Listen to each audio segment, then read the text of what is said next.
ये लड़का, हमारी इस कहानी का मेन कैरेक्टर डेन कैंपबेल, इस समय एक बेहद अजीब सिचुएशन में फंस गया है, क्योंकि सभी फीमेल हीरोइंस और विलेंस उसकी वाइफ बनने के लिए एक दूसरे से कंपटीशन कर रही है। ये नौबत तो यहां तक आ गई है कि हस्बैंड वॉर छिड़ चुका है। किसी आम लड़के के लिए शायद ये सिचुएशन खुशी से पागल कर देने वाली होती, लेकिन हमारा मेन कैरेक्टर ऐसा नहीं है। डेन पूरी तरह शांत दिमाग वाला है। वो जानता है कि उसकी भूमिका सिर्फ एक एक्स्ट्रा कैरेक्टर की है और उसे इस सिचुएशन का आनंद उठाने का कोई हक नहीं है।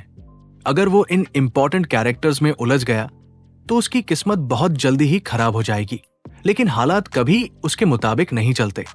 क्या आप इस कहानी के आगे की डिटेल्स जानना चाहते हैं? तो लाइक और सब्सक्राइब कीजिए और वापस आइए, क्योंकि कहानी यहीं से शुरू होती है। कहानी की शुरुआत होती है डेन से, जो खिड़की के बाहर गहरी नजर जमाए सोच रहा है। बटरफ्लाई इफेक्ट के अनुसार इंसानियत की किस्मत एक छोटे से निर्णय से बदल सकती है। दूसरे शब्दों में, ये किसी न्यूक्लियस की तरह काम करता है। कम से कम मेरे लिए तो यही सच है, क्योंकि अब तक मैंने कई फैसले लिए हैं जिन पर मुझे पछतावा है। तभी अचानक कोई जोर जोर से दरवाजा पीटने लगता है और उसे हनी कहकर पूछता है कि क्या वो सुन रहा है। मुझे पता है कि तुम अंदर हो, इसलिए मैं आ गई हूं, और अच्छा यही होगा कि तुम दरवाजा खोल दो। मैंने क्लब की हाउसकीपर ओफेलिया से पूछा था और उसने बताया कि आज तुम्हारी कोई क्लास नहीं है, तो क्या तुम सच में मुझे अनदेखा करने वाले हो? जैसे ही वो फैमिलियर वॉइस डेन के कानों में पड़ी, उसका चेहरा सफेद पड़ गया, पसीना उसके माथे से टपकने लगा और उसने मन ही मन चीखते हुए कहा, इससे ज्यादा जिद्दी लड़की कोई नहीं हो सकती। डेन की सोच सही साबित हुई, क्योंकि अगली ही पल लड़की ने दरवाजे को तोड़ने के लिए उसमें तलवार घुसेड़ दी। ठीक है, अगर तुम दरवाजा नहीं खोलोगे तो मैं खुद अंदर आ जाऊंगी, उसने शांत स्वर में कहा। डेन ने तुरंत उसे रोकने के लिए चिल्लाया, रुको, ये नियमों के खिलाफ है। अगर कोई नियम तोड़ता है तो स्टूडेंट काउंसिल प्रेसिडेंट उसे सजा देती है। लेकिन लड़की ने एक ऐसा सच बताया जिससे डेन की हालत और खराब हो गई। अरे, तुम्हारी बुरी किस्मत, क्योंकि मैं ही स्टूडेंट काउंसिल की प्रेसिडेंट हूं।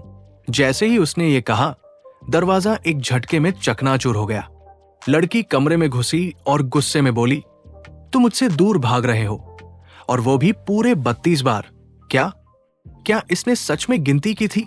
डेन ने मन ही मन गहरी सांस लेते हुए सोचा, लेकिन लड़की ने उसकी बात पर ध्यान नहीं दिया और शांत आवाज में बोली, मुझे सिर्फ एक सवाल का जवाब दो, डेन कैंपबेल, क्या तुम मुझसे शादी करोगे?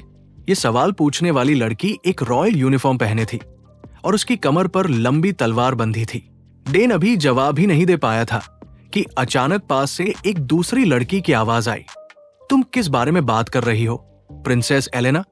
मुझे नहीं लगा था कि तुम एक ऐसे फूल के पीछे पड़ोगी जो पहले ही किसी और का हो चुका है।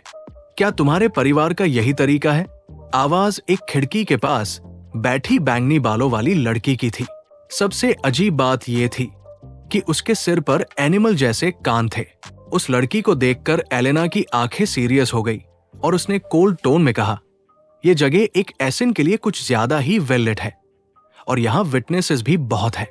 इसके जवाब में बैंगनी बालों वाली लड़की सारा ने शरारती अंदाज में अपनी जीभ बाहर निकालते हुए कहा, गवाहों को खत्म करना ही मेरा काम है, प्रिंसेस। डेन ने घबराकर दोनों के बीच में आकर कहा, रुको एक सेकंड, मुझे यहाँ अनकंफर्टेबल महसूस हो रहा है। लेकिन जैसे ही उसने ये कहा, अचानक छत टूट गई और एक नीले बालों वाली लड़की नीचे कूद कर आ गई। डेन ने थककर सिर पकड़ लिया और बोला, लूना। और वाकई लूना का इरादा भी बाकी लड़कियों से अलग नहीं था। उसने खुशी से कहा, चलो मेरे साथ रहो डैन, शादी की तैयारियां लगभग पूरी हो चुकी है, बस अब तुम्हें चलना है। यह सुनकर अचानक एक काले बालों वाली लड़की सामने आई, जिसका चेहरा गुस्से से लाल था। उसने हाथ में पकड़ी चैन को घुमाते हुए लूना पर हमला कर दिया और कहा, तुम कितनी बदतमीज हो। काले बालों वाली लड़की डेन से कहती है कि वो दिन भर ऐसा क्या करता है जो उसके इर्द गिर्द इतनी सारी लड़कियां हैं। मैं तुम्हारी फियांसे होने के नाते मैं इसे बर्दाश्त नहीं कर सकती। और तभी एक लाल बालों वाली लड़की आग के झाड़ू पर उड़ती हुई आई और चिल्लाई, तुम सब जेलस विमेन, चुप रहो। डेन कैंपबेल सिर्फ मेरा है अगले ही पल सभी लड़कियां एक दूसरे की तरफ गुस्से से देखने लगी। वे जानती थी कि बिना लड़े कोई भी डेन को अपने साथ नहीं ले जा सकती। कोई देरी किए बिना सभी एक दूसरे से भिड़ गई और डेन उस हंगामे के बीच बुरी तरह फंस चुका था और चीख पड़ा, तुम सब आपस में क्या बकवास कर रही हो? तो आखिर ये सब हुआ कैसे? डेन ने गहरी सांस ली और सोचा, ये सब एक सर्वाइवल गेम की वजह से हुआ जिसने मुझे इस मुसीबत में डाल दिया। इसका नाम था सेवियर राइजिंग, जिसे शॉर्ट में ससार कहते हैं। ये गेम एकेडमी लाइफ पर आधारित था और खास तौर पर यंगर एडल्ट्स के लिए बनाया गया था। इसमें विबू वर्ल्ड जैसा एहसास था, लेकिन कैरेक्टर्स बहुत ही जाने पहचाने और स्टेबल थे। मैंने ये गेम खेला, इसे पूरा किया और इसका एंडिंग भी देखा और इसे काफी दिलचस्प और संतोषजनक पाया। लेकिन फिर अगली सुबह मैं खुद इस गेम में खींच लिया गया। क्या ये कोई लॉजिकल चीज है? रुको, क्या मैंने इस गेम को कोसा था और अब कोई डिवाइन डेवल पर मुझसे बदला ले रहा है? मैं तो मेन कैरेक्टर से भी ठीक से जुड़ा नहीं था, लेकिन अब मैं खुद डेन कैंपल बन गया था। एक ऐसा कैरेक्टर जिसके पास कोई ताकत नहीं थी और जो सिर्फ एक अनजान वाइस काउंटी का उत्तराधिकारी था, जो इस दुनिया में बस एक तीसरे दर्जे का मामूली कैरेक्टर था। इस कैम्बल वाइस काउंटी की मुख्य पहचान सिर्फ फार्मिंग थी। यहाँ ना तो कोई डंजो था और ना ही कोई खास संसाधन, जबकि पूरे एम्पायर में डंजो आमतौर पर पाए जाते थे। जिस विक काउंटी का नाम शायद ही किसी ने सुना था, वहां का उत्तराधिकारी रॉयल अकेडमी में दाखिला ले रहा था। ये खबर पूरे क्षेत्र में सनसनी बन गई। जिस दिन डेन स्कूल जाने की तैयारी कर रहा था, उसके पिता और पूरे इलाके के लोग उसे विदाई देने आए। उनके चेहरों पर अविश्वसनीय खुशी थी। उसके पिता तो अपनी भावनाएं भी नहीं रोक पा रहे थे। आखिरकार तुम जा रहे हो डेन, तुम हमारे विक काउंटी के गर्व हो। अपना ख्याल रखना और कोई मुसीबत मत खड़ी करना। लोटे एकेडमी में पूरे एम्पायर के सभी ग्रेट हाउसहोल्ड्स के सक्सेसर्स इकट्ठा होते हैं। ऐसे में एक बैरन के बेटे के लिए सबसे सही यही होगा कि वो किसी की नजरों में ना आए, समझे? उसके पिता की जरूरत से ज्यादा लंबी और डिटेल सीख सुनकर डेन ने असहज हंसी हंसते हुए जवाब दिया, हाँ मैंने समझ लिया। उसके बाद उसने अपना स्टेटस इंफो चेक किया। नाम डेन कैम्बल, स्ट्रेंथ F, एजल F, stamina F, luck F, charisma F, skills कुछ भी नहीं, एक्सपर्टीज कुछ भी नहीं, स्पेशल ट्रेट्स कुछ भी नहीं, स्पेशल गिफ्ट कुछ भी नहीं। इस दयनीय स्टेटस इंफो को देखते ही डेन के माथे पर पसीना छलक आया। उसे समझ नहीं आ रहा था कि इतने घटिया आंकड़ों के साथ वो एकेडमी में कैसे जिंदा रहेगा या फिर वहां से पास आउट भी कर पाएगा या नहीं। सब कुछ F।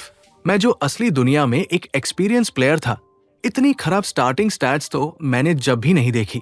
फिलहाल सिस्टम ने उसे एक मेन क्वेस्ट सौंपा था, एकेडमी में दाखिला लेना और एक क्लास में असाइन होना। अगर उसने ये टास्क नजरअंदाज किया तो गेम वही खत्म हो जाएगा। और चूंकि वो जिस इंटे एकेडमी में दाखिला लेने वाला था, वहां जल्द ही विलेंस के कारण अफरातफरी मचने वाली थी, तो डेन ने ठान लिया कि वो ऐसी कोई भी हरकत नहीं करेगा जिससे उसकी जान खतरे में पड़ जाए। यही सोचकर उसने अपने पिता को आत्मविश्वास भरी नजर से देखा और कहा, पिताजी चिंता मत करें, मैं पूरी कोशिश करूंगा कि किसी का ध्यान अपनी ओर ना खींचूं। मैं कैम्बल विक काउंटी की सिचुएशन सुधारने के बारे में कोई सपने नहीं देखूंगा और मैं अपने ग्रेड भी एवरेज से नीचे ही रखूंगा। इतना कहकर उसने सबको विदाई दी और रॉयल एकेडमी जाने वाली ट्रेन में सवार हो गया। डेन ने सोचा था कि सब कुछ उसके प्लान के मुताबिक चलेगा, लेकिन किस्मत को कुछ और ही मंजूर था। चीजें उतनी आसान नहीं होने वाली थी जितनी उसने उम्मीद की थी। उसने खुद से सवाल किया, एक सच्चे साइड कैरेक्टर को बस चुपचाप रहना चाहिए, नजरों से दूर, और मैं भी यही करूंगा। उसका एकेडमी लाइफ अब ऑफिशियल रूप से शुरू हो चुका था, लेकिन आखिर वो उसी ट्रेन में क्यों था जिसमें वह थी? डेन के सामने सिल्वर बालों वाली एक बेहद खूबसूरत लड़की खड़ी थी। वो सफर का फायदा उठाते हुए किताब पढ़ रही थी और धीरे धीरे चाय की चुस्कियां ले रही थी। लेकिन उसकी खूबसूरती पर मत जाना। अपने गेमिंग एक्सपीरियंस की बदौलत डेन अच्छी तरह जानता था कि वो लड़की कौन थी। वो लड़की एक ब्लडी विलन थी जिसने अनगिनत लाशें बिछा दी थी। इस दुनिया की फाइनल बॉस। डेन को गेम की मेन स्टोरी लाइन याद आती है। एलन और गेम का मेन प्रोटेगर लगातार टकराते रहते हैं, जिससे एलेना की सैनिटी टूटने लगती है। आखिरकार ग्रे डीमन की डोमेंट एग्जिस्टेंस उसे पूरी तरह निगल जाती है और वो फाइनल बॉस बन जाती है। गेम की एंडिंग के अनुसार सिर्फ मेन प्रोगो ही उसके फाइनल ट्रांसफॉर्मेशन को रोक सकता था। एलेना अब भी अपनी किताब में डूबी हुई थी, लेकिन ऐसा लग रहा था जैसे उसने महसूस कर लिया हो कि डैन उसे घूर रहा है। बिना किताब से नजर हटाए उसने कहा, क्या तुम्हें डॉक्टर को दिखाने की जरूरत है? तुम्हारी तबीयत ठीक नहीं लग रही। ये सुनते ही डेन का चेहरा पीला पड़ गया। उसने जल्दी से हाथ हिलाया।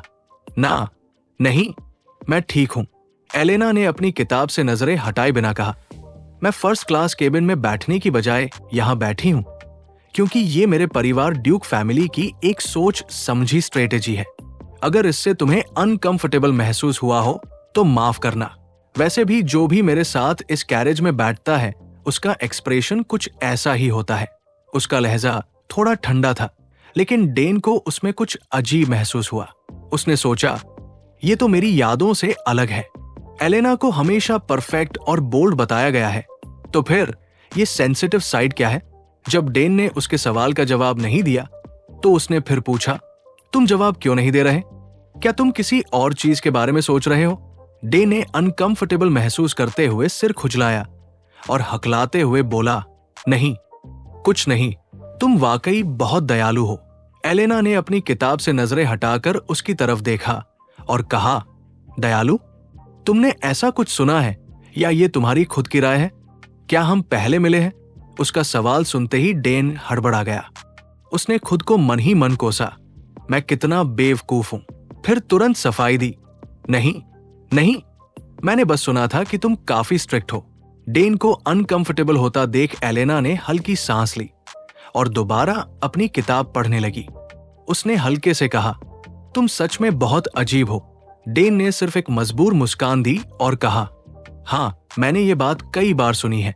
लेकिन तभी डेन ने अपने मन में सोचा, मैं बस एक बैकग्राउंड कैरेक्टर हूं, मुझे इससे कोई लेना देना नहीं रखना चाहिए, बस चुपचाप खिड़की से बाहर देखना चाहिए।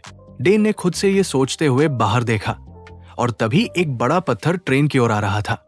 ये देखकर डेन का दिमाग सुन पड़ गया। उसकी आंखें चौड़ी हो गई। ये असली में हो रहा है। वो विशाल पत्थर तेजी से खिड़की की ओर आ रहा था। बचने का कोई रास्ता नहीं था। डेन तुरंत एलेना की तरफ मुड़ा और हड़बड़ाते हुए बोला, स्टूडेंट काउंसिल प्रेसिडेंट, माफ करना। फिर वो सीधे एलेना की ओर झपट पड़ा। धड़ाम! वो बड़ा पत्थर ट्रेन से टकराया और एक जबरदस्त विस्फोट हुआ। धुएं के बड़े बड़े गुबार आसमान में फैल गए। लेकिन डेन और एलेना दोनों सुरक्षित थे क्योंकि एलेना के पास एक जादुई नेकलेस था। जैसे ही डेन को ये एहसास हुआ, उसने बिना समय गवाए झट से एलेना को पकड़ लिया और तुरंत नेकलेस के सुरक्षा दायरे में कूद पड़ा। अगर ये नेकलेस ना होता तो मैं अब तक मर चुका होता। उसने अपने दांत भींच और मन ही मन प्रार्थना की कि ये सब जल्दी खत्म हो जाए। और तभी एलेना की आवाज सुनाई दी, क्या तुम ठीक हो? क्या तुम थोड़ा हट सकते हो? तुम बहुत भारी हो। एलेना की बात सुनते ही डेन को एहसास हुआ कि वो उसके सीने से दबा हुआ पड़ा है।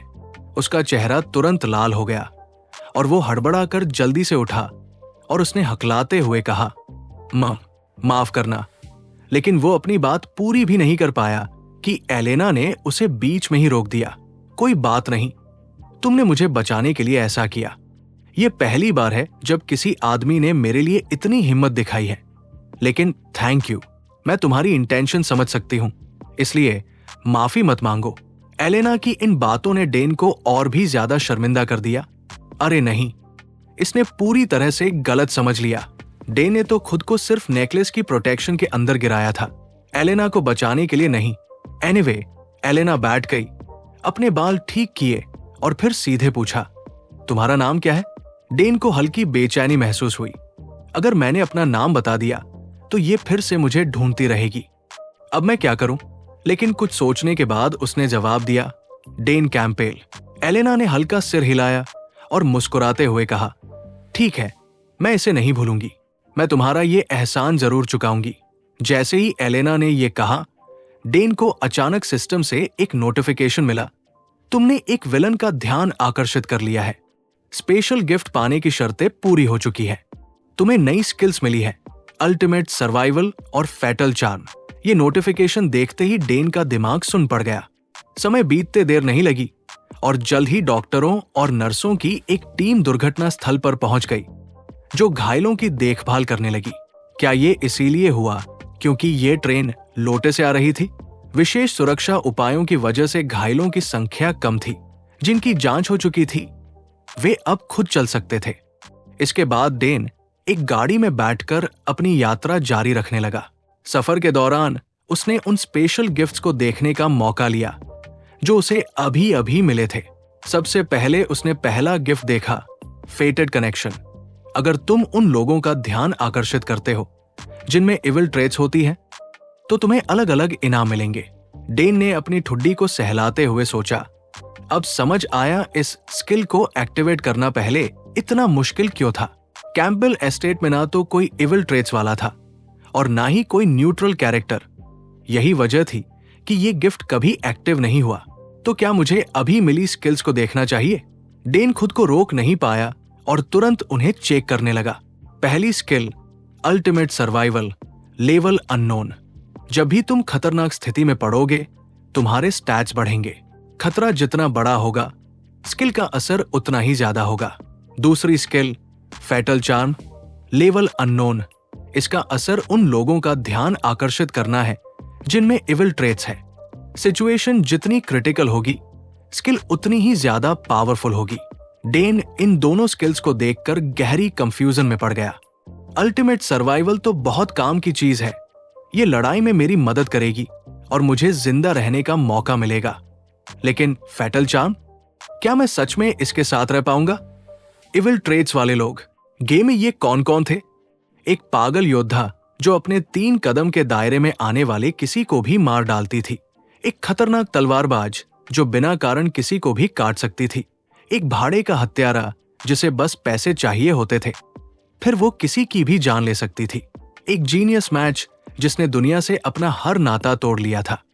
सब के सब खतरनाक लोग।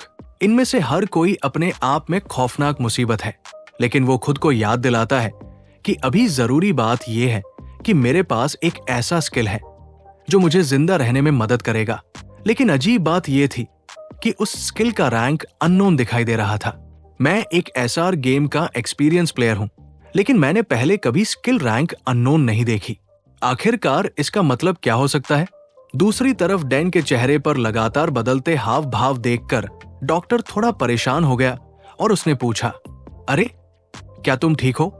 क्या मुझे एक और साइकोलॉजिकल इवेल्युएशन करना चाहिए? डेन ने तुरंत जवाब दिया, नहीं, मैं ठीक हूं। समय तेजी से बीत गया। कैरेज डैन को सीधा अकेडमी ले गया।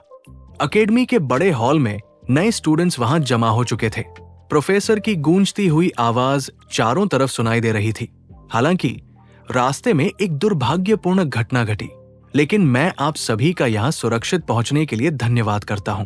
इस साल के फ्रेशमैन सच में काफी प्रभावशाली हैं, लेकिन डेन का ध्यान प्रोफेसर की स्पीच पर बिल्कुल भी नहीं था। वो तो अब भी कैरेज में डॉक्टर के साथ हुई बातचीत को याद कर रहा था। उस वक्त डॉक्टर ने कहा था, तुम तो बस एक अनजान मार्क्स के बेटे हो, है ना?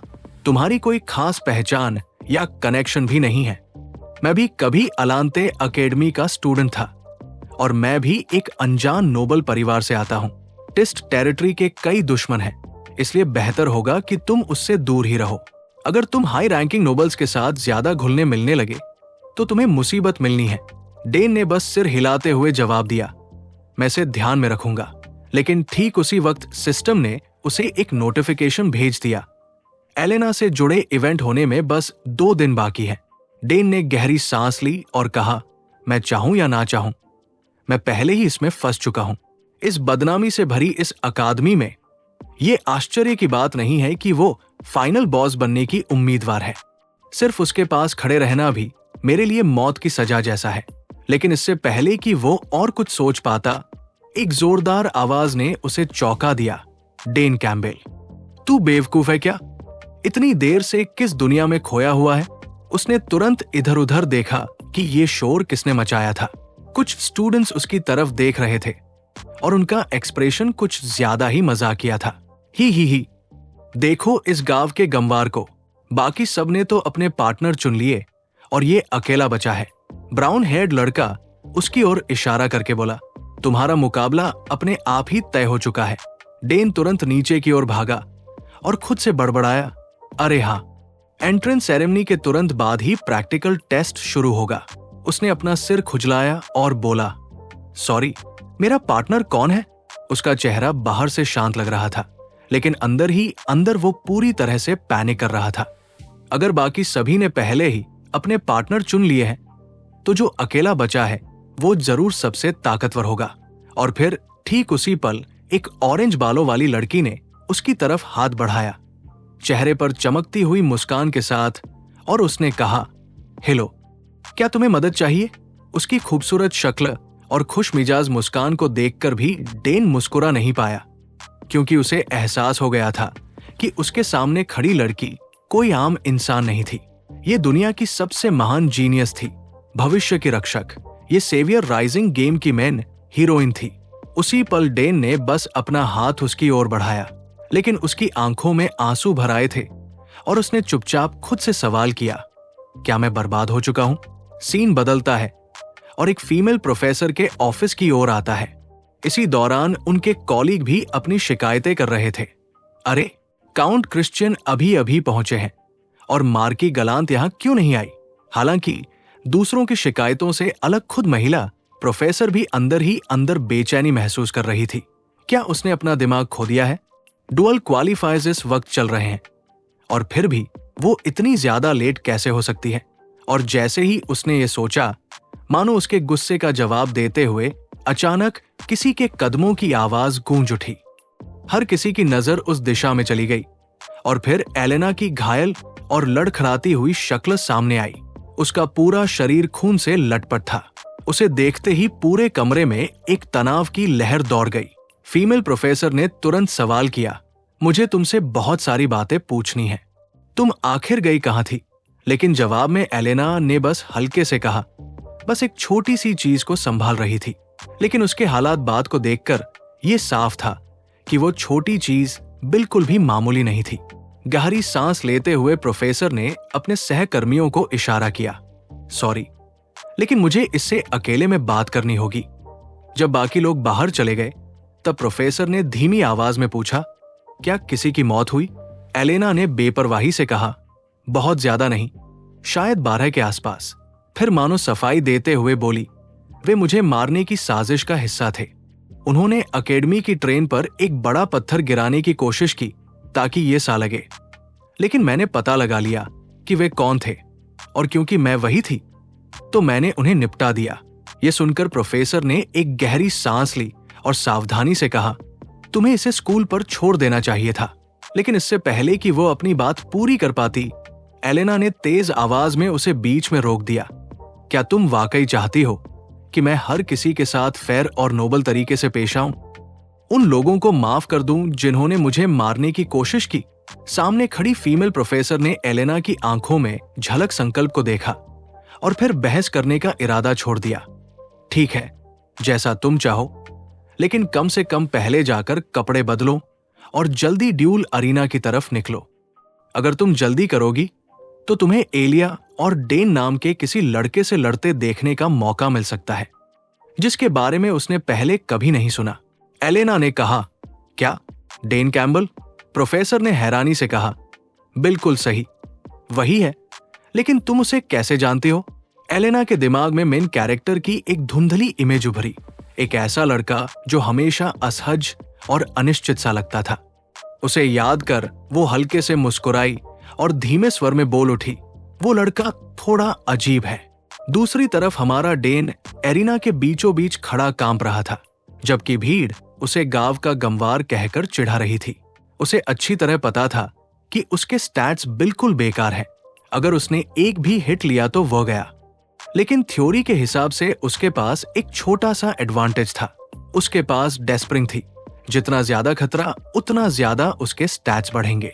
उसे इस बात का भी एहसास था कि बहुत से विलन उसे देख रहे होंगे। अगर वो कम से कम जिंदा बच गया तो शायद वो किसी की दिलचस्पी खींच सके। अगर उसने सही चालें चली तो ये स्थिति उसके लिए फायदेमंद भी हो सकती है।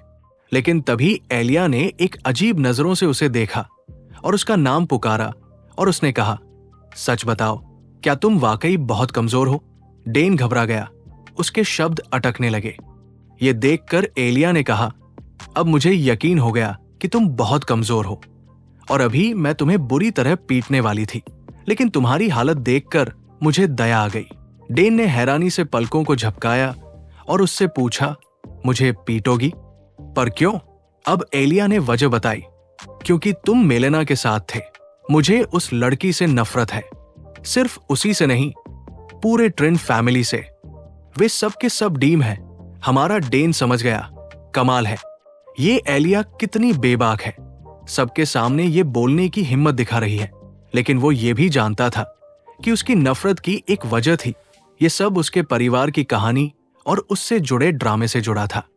डेन सफाई देने की कोशिश की, मैं बस गलती से एलेना के साथ उसी जगह पर था, बस इतनी सी बात है। लेकिन एलिया ने परवाह नहीं की, इससे कोई फर्क नहीं पड़ता। उसने कहा, तुम्हें देखकर भी मुझे एलेना की याद आ जाती है और ये मुझे गुस्सा दिला रहा है। फिर उसने एक दिलचस्प ऑफर दिया, क्या तुम्हें नकली लड़ाई लड़ने में दिलचस्पी है? डेन को लगा कि ये बढ़िया ऑप्शन हो सकता है, लेकिन दिक्कत ये थी कि अगर वो नकली लड़ाई करता तो उसकी स्किल्स में कोई सुधार नहीं होता। उसे ये भी नहीं समझ आता कि उसके असली टैलेंट्स क्या कर सकते हैं। उसके लिए इकलौता रास्ता ये था कि वो पूरी ताकत से एलिया के खिलाफ डटा रहे और जिंदा बचे। यही सोचते हुए, भले ही वो अंदर से बुरी तरह डरा हुआ था, डेन ने खुद को संभालने की कोशिश की। उसके शरीर में हल्की कंपन थी, लेकिन डर पर काबू पाते हुए उसने खुद को जबरदस्ती आगे बढ़ने के लिए मजबूर किया और कहा, ठीक है, लगता है मुझे तुम्हारे खिलाफ पूरी ताकत लगानी ही पड़ेगी। डेन एलिया को गुस्सा दिलाने के लिए कहता है, असल में मुझे एलेना थोड़ी पसंद है। जैसे ही ये शब्द उसके मुंह से निकले, एलिया का चेहरा गहरा पड़ गया और उसके आसपास की हवा अचानक भारी हो गई। उसने अपनी लकड़ी की तलवार कसकर पकड़ ली और ठंडी आवाज में बोली, तुम ये सच में कह रहे हो? डेन कहता है, बिल्कुल। वेल, अगर तुम सच में चाहते हो कि मैं अपनी पूरी ताकत से, तो फिर यही सही तरीका होगा। डेन अंदर से चीख पड़ा, लेकिन फिर खुद को संभालते हुए अपने शब्द दोहराए, मुझे एलेना उतनी ही पसंद है जितना तुम उससे नफरत करती हो। इसी पल एक सिस्टम नोटिफिकेशन स्क्रीन पर चमका, डेडली चार्म एक्टिवेटेड। अब तुम विलन्स के लिए और भी ज्यादा आकर्षक हो चुके हो। तुम्हारी गिफ्ट बार में एक बोनस जोड़ दिया गया है। दूसरी तरफ एलिया के चेहरे पर ठंडापन बढ़ चुका था। डेन की बात सुनने के बाद अब उसने दया दिखाने का इरादा पूरी तरह छोड़ दिया। अगर ऐसा है तो मुझे अब कोई पछतावा नहीं होगा। बिना कुछ कहे उसने जमीन पर जोरदार दबाव डाला और एक तीर की तरह तेजी से हवा को चीरते हुए उसकी तरफ बढ़ी। उसी समय उसने अपनी तलवार पीछे खींची और फिर बिजली की रफ्तार से एक वार किया। पलक झपकते ही उसकी तलवार ने डेन की लकड़ी की तलवार का सिरा साफ काट दिया। सौभाग्य से डेन उसकी हर हलचल पर पूरी नजर बनाए हुए था। आखिरी सेकंड में उसने अपना सिर थोड़ा पीछे झुका लिया और बाल बाल उस वार से बचा। हालांकि उसके चेहरे पर छिपी घबराहट साफ दिख रही थी, लेकिन इस बात ने एलिया को थोड़ा चौंका दिया। ओह, तुमने सच में इसे डॉज कर लिया। लगता है तुम पूरी तरह बेकार नहीं हो। ठीक है, तो अब मुझे बस और जोर से मारना पड़ेगा। इसके साथ ही एलिया ने एक बार फिर से अटैकिंग स्टंस ले लिया, लेकिन इस बार वो पूरी तरह सीरियस थी। बस उसके तलवार पकड़ने का तरीका ही इतना खतरनाक था कि डेन के पसीने निकल गए। अचानक स्क्रीन पर ब्लड रेड सिस्टम नोटिफिकेशन दिखने लगे। उसका डेस्परिंग स्किल एक्टिवेट हो गया है। जैसे ही ये मैसेज स्क्रीन पर आया, डेन ने अपने शरीर में एक अनदेखी ताकत महसूस की और फिर मानो बिना सोचे समझे उसने सीधा सामने की ओर घूंसा दे मारा और संयोग से वो घूंसा सीधा एलिया के चेहरे पर लगा। एक एक्स रैंक पंच जो गेम में सबसे हाई रैंक था। एलिया का शरीर एक तोप के गोले की तरह पीछे की ओर उड़ा और दीवार से इतनी भयंकर टकराई कि पूरी जगह गूंज उठी। पूरी अरीना में एक गहरी खामोशी छा गई। सब लोग, इंक्लूडिंग डेन, ऐसे खड़े थे मानो उनके होश उड़ गए हो और उनकी आंखें फटी की फटी रह गई। डेन कैम्बल, जिसकी सारी स्टैट्स सिर्फ ए रैंक पर थी, उसने अपने पहले ही दिन एलन अकेडमी में इस दुनिया की प्रोटेगर को हरा दिया था। सीन बदलता है। अकेडमी की इमरजेंसी मीटिंग कुछ समय बाद। प्रोफेसरों की मीटिंग में किसी ने कहा, इस बात की काफी संभावना है कि वो लड़का एक फ्रॉड है। लेकिन ये बात किसी को समझ नहीं आई। ये कैसे हो सकता है? हर कोई जानता है कि उसकी स्टेट्स बहुत लो है। उसकी एबिलिटीज तो ड्यू से पहले चेक हो चुकी थी। लेकिन वो अटैक, वो तो पूरी तरह रियल था। ग्लासेस पहने एक प्रोफेसर ने सवाल किया, तुम्हारा मतलब क्या है? ग्रीन बालों वाले प्रोफेसर ने जवाब दिया, पूरे अकादमी में कोई भी ऐसा पंच खाकर बिना चोट के बच नहीं सकता। मुझे लगता है कि उस लड़के ने या तो कोई इलीगल सब्सटेंस लिया था या फिर कोई फॉरबिडन टेक्निक का इस्तेमाल किया जिससे उसने एलिया को हरा दिया। लेकिन एक और संभावना भी है, एक अजीब सी, शायद वो लड़का कोई छुपा हुआ मंस्टर ट्रस्ट जीनियस है जो अपनी असली ताकत छिपाए बैठा था। रूम में पूरा साइलेंस छा गया। कोई भी कुछ बोलने की सिचुएशन में नहीं था। कुछ सेकंड्स बाद नीले बालों वाली एक स्टनिंग प्रोफेसर ने अपने ग्लासेस एडजस्ट किए और सिर हिलाते हुए बोली, लेकिन उसकी विक्ट्री एक्सेप्ट करना इतना इजी नहीं है। मराव कैनरी एलिया का स्पॉन्सर है। क्या वो इतनी इजली इसे सहन कर लेगा? एलिया का हार जाना और अकेडमी का अपना सबसे टॉप प्रतिभाशाली छात्र खो देना, ये बहुत बड़ी समस्या बन सकती है। इसलिए उन्होंने फैसला किया, इस लड़के को जल्द से जल्द एक फ्रॉड साबित करना होगा और देखना होगा कि आगे क्या होता है। हर एक कपड़े पहने एक प्रोफेसर को यह बात ठीक से समझ नहीं आई, लेकिन हम उससे क्या उम्मीद कर सकते हैं? फीमेल प्रोफेसर ने कामली समझाया, इस साल अकेडमी की न्यू बैच में कुछ एक्स्ट्राऑर्डिनरी स्टूडेंट्स आए हैं। वे इतने यूनिक हैं कि हमें उन्हें अलग तरीके से ट्रीट करना होगा। अगर डेन वाकई में उतना ही स्पेशल है जितना तुम कह रहे हो, तो मुझे कोई डाउट नहीं कि वो खुद उनके बीच में एक जगह बना लेगा।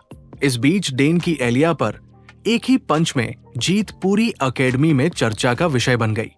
ये खबर जंगल में आग की तरह फैल गई, यहाँ तक कि ये अखबारों के फ्रंट पेज तक पहुंच गई। हर कोई एक ही सवाल कर रहा था, आखिर डेन कैम्बल है कौन? वही दूसरी ओर डेन खुद इस बात पर यकीन नहीं कर पा रहा था कि उसके पहले ही दिन ये सब हो गया। उसने कभी नहीं सोचा था कि टैलेंट का इतना बड़ा फर्क पड़ सकता है। इसी दौरान उसकी गिफ्ट लिस्ट में एलेना का एक नया प्रोफाइल पॉपअप हुआ। उसका ट्रस्ट लेवल अब लेवल 2 पर पहुंच चुका था, जिसका मतलब था कि उसे एक नया छोटा सा गिफ्ट मिलेगा। लेकिन ये अकेली अजीब बात नहीं थी। जब वो अपनी चेयर पर बैठा था, उसने गौर किया कि कई कैरेक्टर्स की क्यूरियोसिटी उसके ऊपर लगातार बढ़ रही थी और उसे साथ ही पॉइंट्स भी मिल रहे थे जिन्हें वो पॉइंट शॉप के अंदर इस्तेमाल कर सकता है। लेकिन जो बात डेन को सबसे ज्यादा हैरान कर रही थी वो थी फाइनल बॉस एलेना, जिसे तो उसकी बिल्कुल भी परवाह नहीं करनी चाहिए थी, लेकिन वही उसके बारे में सबसे ज्यादा इंटरेस्ट ले रही थी। इसके बाद सिस्टम ने उसे उसका रिवॉर्ड दिया, ट्विन फैमिली की फेंसिंग टेक्निक। लेकिन इसमें एक बड़ी दिक्कत थी। ट्विन फैमिली गहराई से डीम सन्स के साथ जुड़ी हुई थी। हालांकि डेन के लिए ये कोई मायने नहीं रखता था। उसका सिर्फ एक ही मकसद था, सरवाइव करना। जैसे ही वो इसे प्रोसेस कर रहा था, उसे एक और चीज दिखी। एलिया की क्यूरियोसिटी लेवल उसके प्रति लेवल 4 तक पहुंच गई थी, लेकिन इसका रिवॉर्ड अभी अवेलेबल नहीं था। डेन ने सोचा, रुको, लेकिन एलिया इस लिस्ट के अंदर है ही क्यों? रिवार्ड्स तो तभी मिलते हैं जब विलेंस मुझ में पॉजिटिव इंटरेस्ट दिखाएं। लेकिन एलिया ना तो विलन है और ना ही उसे मुझ में कोई पॉजिटिव इंटरेस्ट होना चाहिए। इससे पहले कि वो इस पर और सोच पाता, अचानक दरवाजे पर दस्तक हुई। डेन ने चौंक कर दरवाजे की ओर देखा। एक जानी पहचानी आवाज आई, क्या ये डैन कैम्बल का कमरा है? मैं हूं एलिया, क्या मैं अंदर आ सकती हूं? उसी पल डेन ने खुद से कसम खाई कि वो मेन कैरेक्टर और विलेंस दोनों से जितना हो सके उतनी दूरी बनाए रखेगा। और अब जब उसने हीरोइन की आवाज सुनी, उसका चेहरा तुरंत पीला पड़ गया। हे भगवान, ये यहां क्यों आई? उसने अपने होंठ भींचते हुए खुद से कहा, अगर मैं चुप रहूं तो शायद वो चली जाए। लेकिन बाहर खड़ी एलिया मानो उसकी सोच पड़ रही थी। अरे, मुझे पता है तुम अंदर हो। अगर दरवाजा नहीं खोला तो मैं इसे तोड़ दूंगी। ये सुनकर डेन अपनी चुप्पी तोड़ते हुए चीख पड़ा, तुम पागल हो क्या? बाहर खड़ी एलिया ने उसकी आवाज सुनते ही अपनी टोन थोड़ा नरम कर ली, तो तुम सच में अंदर हो? क्या तुम दरवाजा खोल सकते हो? मुझे तुमसे कुछ बात करनी है। डेन कुछ पल के लिए हिचकिचाया, किस बारे में? एलिया ने हल्के अंदाज में जवाब दिया, अरे बस थोड़ी सी बातचीत, ताकि हम एक दूसरे को बेहतर तरीके से जान सकें। एलिया डेन के कमरे की ओर से आ रही है और उसके चेहरे पर उलझन साफ झलक रही है। वो डेन के बारे में सोचते हुए कहती है, उसे मान जाना चाहिए था। वो इतनी टेंशन में क्यों है? आखिरकार उसकी प्रॉब्लम क्या है? उसे तो बस मेरे लिए कमरे का दरवाजा खोल देना चाहिए था। फिर हल्की सांस भरते हुए खुद को कोसती है, सच में मुझे तो दोस्त बनाना भी नहीं आता। जैसे जैसे उसके दिमाग में ये ख्याल बढ़ते गए, उसकी अनोयंस भी बढ़ती गई। इसी उलझन में वो अनजाने में किसी से टकरा गई, जिससे सामने वाले के हाथ में पकड़ा खाना नीचे गिर गया। सामने वाले व्यक्ति ने शांत लेकिन सीरियस टोन में कहा, तुम्हें ध्यान देना चाहिए कि तुम कहां चल रही हो। एलिया को अपनी गलती का एहसास हुआ। उसने झुककर जल्दी से गिरी हुई थैली उठाई, लेकिन जैसे ही उसने सिर उठाया और सामने वाले शख्स को देखा, उसका पूरा शरीर अचानक सुन पड़ गया। उसके सामने और कोई नहीं बल्कि वही थी जिससे वो सबसे ज्यादा नफरत करती थी, एलिना। जैसे ही एलिया ने उसका चेहरा देखा, एक पुरानी मेमोरी उसके दिमाग में उभर आई। आग की लपटों के बीच एक लड़का खड़ा था जो घबराकर कह रहा था, भागो एलिया, एलिया। एलिया एलिना को देखकर कांप उठी, लेकिन डर से नहीं, गुस्से से। उसकी सांसें तेज हो गई। उसने उस थैली को इतनी जोर से पकड़ लिया कि उसकी उंगलियों की नसें उभर आई। एलिया ने हिचकिचाते हुए कहा, मैं ठीक हूं, और धीरे धीरे अपनी पकड़ ढीली की। तभी उसको एहसास हुआ कि उसका हाथ अपने आप तलवार के हैंडल तक चला गया था। मैंने बिना सोचे समझे अपना हथियार पकड़ लिया। उसका दिमाग तेजी से दौड़ने लगा। उसने सतर्कता से एलिना को देखा और सोचा, क्या मैं इस हालत में इससे जीत सकती हूँ? एलिना ट्रिस्टन, इसने अभी मेरे हाथ की हरकत देखी थी, फिर भी इसने कोई रिएक्शन क्यों नहीं दिया? क्या वह ये जताना चाह रही है कि उसे मेरी परवाह नहीं? जैसा कि उम्मीद थी, एलिना की आंखों में कोई चिंता नहीं दिखी, बल्कि उसने बस अपना हाथ आगे बढ़ाया और कहा, इसे मुझे वापस करो। एलिया के हाथ अब भी हल्के कांप रहे थे। उसने थैली वापस एलिना को थमा दी, लेकिन उसके दिमाग में सवालों की आंधी ही चल रही थी। डेन का इससे क्या कनेक्शन हो सकता है? इसके बाद बिना कुछ और कहे दोनों एक दूसरे को पार करते हुए आगे बढ़ गए। लेकिन जैसे ही एलिया उसके पास से गुजरी, उसने हल्के स्वर में कहा, इस कॉरिडोर के अंत में दाईं तरफ मुड़ोगी तो डेन कैंपेल का कमरा मिल जाएगा। पीछे से जाते हुए एलिना अचानक रुक गई। उसने एलिया की बात सुन ली थी और उसने कहा, रुको जरा, तुम्हें उसके कमरे का पता कैसे चला? एलिया ने हल्की हैरानी के साथ भौहें उठाई और लापरवाही से जवाब दिया, अभी अभी मैं उसी के साथ थी। ये सुनकर ना जाने क्यों एलिना की आंखों में हल्की सी सीरियसनेस आ गई और उसने सीधा सवाल पूछा, तुम उसके साथ क्यों थी? एलिया नर्वस होकर कहती है, दोस्ती करने के लिए। मैं बस नए स्टूडेंट्स के बीच कुछ लोगों के साथ दोस्ती करना चाहती थी। लेकिन इससे पहले कि वो अपनी बात पूरी कर पाती, एलिना ने उसे तीखी नजर से घूरा और सख्त लहजे में चेतावनी दी, नए स्टूडेंट्स को अपोजिट जेंडर के लोगों से इंटरेक्ट करने की इजाजत नहीं है। एलिया ने हैरानी से पूछा, लेकिन क्या ऐसा कोई रूल वाकई में है? तभी एलिना ने बड़े कैजुअली अंदाज में कहा, मैंने अभी अभी ये रूल बनाया है, तो अब से तुम्हें ये समझ लेना चाहिए कि तुम उस रूम के पास भी नहीं जा सकती। एलिया ने कहा, माफ करना, लेकिन आपका और उसका रिश्ता है क्या प्रेसिडेंट? लेकिन एलिना बस मुड़कर कहती है, मेरा उससे कोई लेना देना नहीं है। तुम बस इतना समझ लो कि उसके रूम में जाना बंद कर दो। लेकिन तभी एलिया को कुछ याद आया, वो पल जब डेन ने कहा था, मुझे एलिना उतनी ही पसंद है जितनी तुम उसे नापसंद करती हो। अब उसे यकीन हो जाता है कि इनके बीच कुछ ना कुछ जरूर चल रहा है, और अगर उसे सच का पता लगाना है तो उसे डेन के और करीब जाना ही होगा। सीन अब अलोंटे एकेडमी के ग्रैंड हॉल में शिफ्ट हो चुका था। आज वहां कई नए स्टूडेंट्स इकट्ठा हुए थे, क्योंकि ये कॉर्पोरेशन एग्जाम का दिन था। ये एग्जाम बेहद बारीकी से डिजाइन किया गया था ताकि हर स्टूडेंट की क्षमताओं का सही आकलन किया जा सके। इसमें सबसे पहले 1-on-1 ड्यूल्स होते थे, जिसके आधार पर स्टूडेंट्स को उनकी परफॉर्मेंस के हिसाब से अलग अलग ग्रुप्स में बांटा जाता था। और क्योंकि डेन ने एलिया को हरा दिया था, इसलिए उसे सबसे हाईएस्ट रैंक ग्रुप में रखा गया। उसके ग्रुप के ज्यादातर स्टूडेंट्स खुद पर काफी प्राउड महसूस कर रहे थे, लेकिन डेन अकेला था जो अंदर से नर्वस था। और सबसे बड़ी बात, ये लड़की जो उसका पीछा छोड़ने का नाम ही नहीं ले रही। वो कल से हर मुमकिन कोशिश कर रहा है कि इससे दूरी बना ले, लेकिन किस्मत देखो, अब तो ये उसके ही ग्रुप में आ गई, जिससे हालात और बिगड़ गए हैं। ऊपर से उसका इंटरेस्ट लड़के में बढ़ता ही जा रहा है, जो सच कहें तो डराने वाला है। अचानक उसे याद आता है कि किसी ने उसकी रूम के सामने छोटे ब्रेड रोल्स का एक बंच रखा था, उसके एग्जाम के लिए गुड लक कहते हुए। उसे बिल्कुल अंदाजा नहीं कि ये उसी लड़की का काम था या किसी और पागल इंसान का, लेकिन किसी भी हालत में चीजें उसके फेवर में नहीं जा रही है। और कम से कम ये एग्जाम स्टोरी का हिस्सा है, तो इसलिए इसमें ज्यादा कुछ गड़बड़ नहीं होनी चाहिए। लेकिन तभी उसके सिस्टम नोटिफिकेशन में एलिना का नाम चमकता है। एक इवेंट शुरू होने वाला है। एलिना हमेशा की तरह पूरी तरह स्वस्थ और एनर्जेटिक सामने आती है और अनाउंस करती है कि वही इस एग्जाम की सुपरवाइजर होगी। डेन पहले से जानता है कि अगर एलिना किसी चीज की इंचार्ज में है तो कुछ ना कुछ गड़बड़ जरूर होगी। बीते दिन फैकल्टी मीटिंग में सभी प्रोफेसर्स ने मिलकर ये निर्णय लिया था, अगर डेन सच में इतना टैलेंटेड है कि उसने एक वॉरियर कैंडिडेट को हरा दिया, तो हमें उसके परफॉर्मेंस को करीब से मॉनिटर करना चाहिए। सावधानी बरतने के लिए स्टूडेंट काउंसिल प्रेसिडेंट को इस टेस्ट का सुपरविजन करना चाहिए। इसी वजह से एलिना को इस ग्रुप का सुपरवाइजर बनाया गया था। प्रेजेंट टाइम में एलिना मुड़ी और आदेश दिया, सबसे पहले एग्जामिनेशन एरिया की ओर बढ़ो। वहां पहुंचते ही तुम्हें तुम्हारे क्वेश्चंस दिए जाएंगे।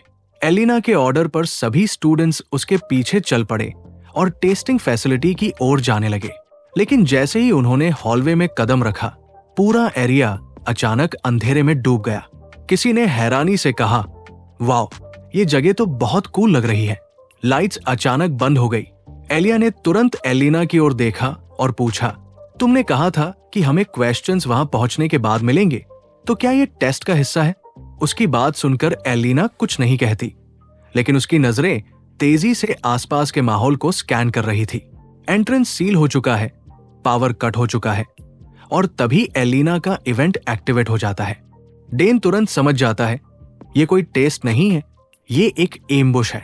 उसका सिस्टम नोटिफिकेशन कंफर्म करता है कि फिर से एक असैसिनेशन अटेम्प्ट होने वाला है। वो चुपचाप आसपास के माहौल को ऑब्जर्व करता है, जबकि बाकी स्टूडेंट्स कैजुअली बात कर रहे होते हैं, ये मानते हुए कि कोई जल्द ही उन्हें बचाने आ जाएगा। हमें पैनिक नहीं करना चाहिए, बस आगे बढ़ते रहो। कौन जानता है, अगर हम यहाँ ज्यादा देर रुके तो क्या हो सकता है। डेन ने वापस कमरे की तरफ देखा और अपनी नजरें पूरे हॉल में दौड़ाई। अचानक उसे कुछ एहसास हुआ, रुको एक सेकंड, अब जब मैं ध्यान से देखता हूं तो ये सारे लोग, ये तो प्रोटैगोनिस्ट पार्टी के मेंबर्स हैं। अगर मुझे स्टोरी लाइन सही से याद है तो यही वो जगह है जहां ये सब पहली बार मिलते हैं। ये सोचते ही उसे ऐसा लगा जैसे किसी ने बिजली गिरा दी हो। इसका मतलब इस कमरे में मौजूद हर कोई कहानी के लिए बहुत जरूरी है। डैन के दिमाग में तुरंत एक आइडिया क्लिक हुआ। बिना वक्त गवाए उसने दीवार पर लगे इंस्क्राइब्ड मैप की तरफ इशारा किया और अपनी बात रखी। मुझे लगता है कि हमें सेंट्रल हॉल की तरफ जाना चाहिए। वहां पर सप्लाई और इक्विपमेंट होंगे, और सबसे जरूरी बात, वहां खुली जगह होगी। अगर हम घात लगाकर हमला झेलते हैं तो वहां खुद को डिफेंड करना इन सनरे हॉलवे के मुकाबले ज्यादा आसान होगा। फिर उसने एलिया और एलिना की तरफ देखा। उसकी आंखें सीरियस थी। तुम लोग भी महसूस कर रहे हो ना, हम यहाँ अकेले नहीं हैं। इसके बाद डेन ने एकदम दूसरी दिशा में इशारा किया। मैं उस तरफ जा रहा हूं। उसकी बात सुनकर एलिया ने कहा, लेकिन क्यों? डैन ने सीरियस फेस बनाकर कहा, क्योंकि ये जरूरी है। एलिया अभी भी संतुष्ट नहीं थी, लेकिन वो रास्ता तो सेंट्रल हॉल से बिल्कुल ऑपोजिट जाता है। तुम वहां क्यों जाओगे?